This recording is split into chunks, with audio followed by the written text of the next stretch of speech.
स्वागत है आपका अपने चैनल विजेंद्र स्टडी पॉइंट में। मैं आपको जो रस टॉपिक पढ़ा रहा था, रस के जो शुरू के 7 प्रकार हैं, मैं उनको आपको अलग अलग वीडियो में उदाहरण सहित मैं आपको समझा चुका हूं।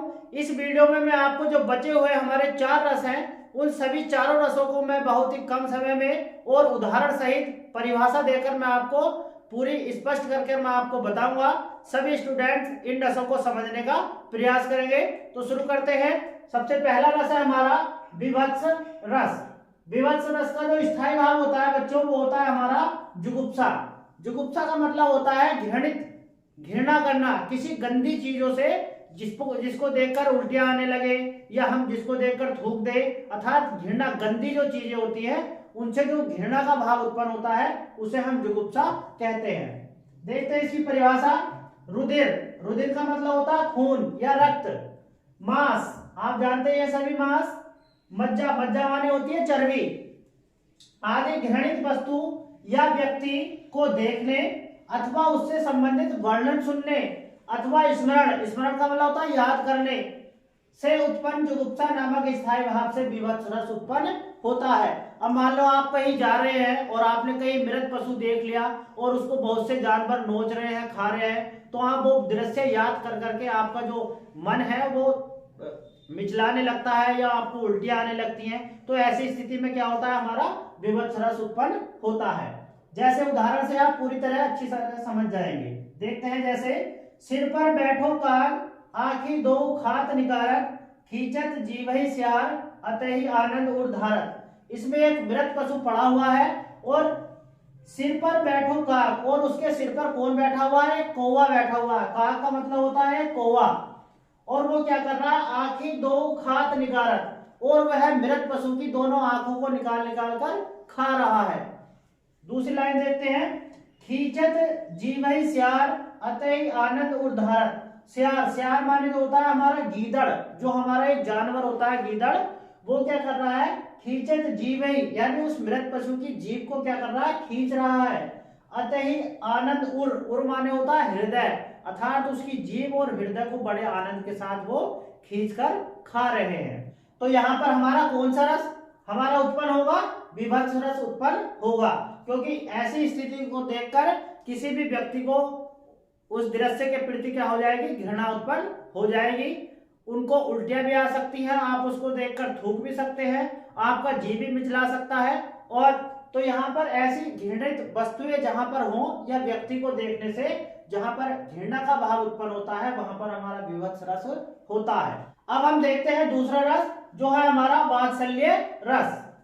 वात्सल्य रस का जो स्थायी भाव होता है बच्चों, वो होता है हमारा वत्सलता।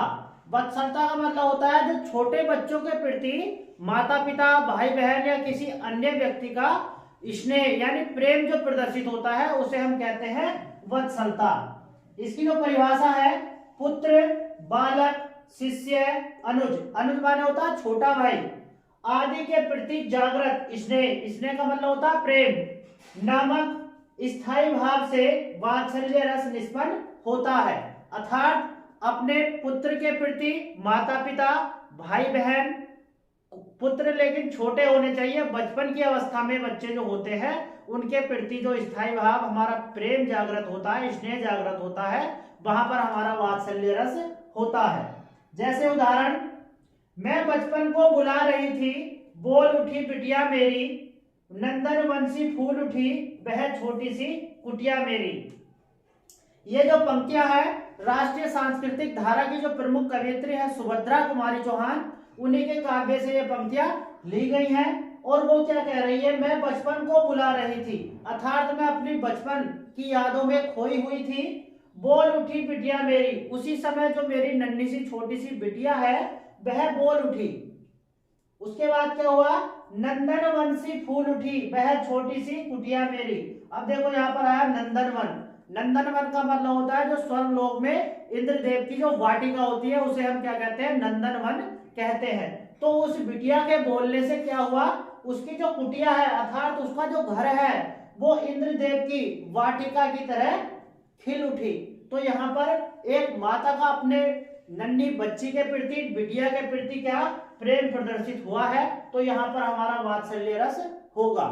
अब देखते हैं भक्ति रस। भक्ति रस का जो स्थायी भाव होता है वो होता है देव विषयक रति, अर्थात किसी व्यक्ति का देवताओं के प्रति जो अनुराग होता है, देवताओं के प्रति जो श्रद्धा होती है, ऐसे प्रेम को क्या कहते हैं। अब रति का मतलब तो आया था हमारा श्रृंगार रस में भी, लेकिन वो पति और पत्नी और प्रेमी और प्रेमिका का प्यार था। लेकिन यहाँ पर जो देवताओं के प्रति प्यार होता है उसका स्थायी भाव होता है देव विषयक रति, यानी उसे देवताओं के प्रति जो प्रेम होता है वहां पर हमारा भक्ति रस होता है। जैसे उदाहरण, किसी सहृदय व्यक्ति का संस्कार रूप में स्थित अनुराग, अनुराग का मतलब होता है प्रेम, से उत्पन्न स्थायी भाव में भक्ति रस होता है। जैसे उदाहरण, बसो मेरे नैनन में नंदलाल, मोहिनी मूर्ति सावरी सूरती नैना बने विशाल। ये मीराबाई का कथन है जो भगवान श्री कृष्ण से क्या करती है, अत्यधिक प्रेम करती है।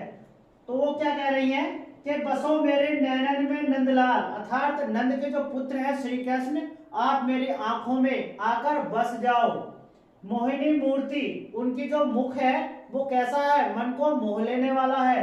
सांवरी सूरती, और उनकी जो शरीर का रंग है, उनके जो मुख का रंग है वो क्या है, सांवला है। और नैना, नैना माने आंख, बने विशाल, विशाल माने बड़ी बड़ी, और उनकी आंखें क्या है, बड़ी बड़ी हैं।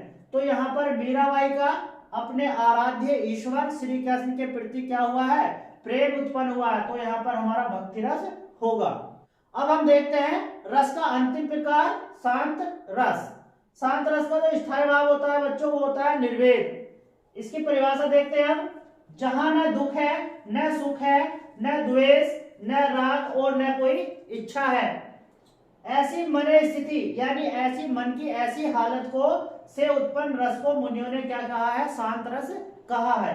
जैसे उदाहरण, जह सुमति तह संपत्ति नाना, जह कुमति तह विपत्ति निदाना। अर्थात इस उदाहरण में किसका वर्णन किया जा रहा है कि जहां सतबुद्धि होती है, सुमति का मतलब सतबुद्धि, प्रेम होता है, नफरत नहीं होती है, वहां पर संपत्ति नाना, वहां पर अधिक संपत्ति, यानी वहां पर धन दौलत का क्या रहता है, निवास रहता है, वहां पर धन दौलत क्या रहती है, समाई हुई रहती है।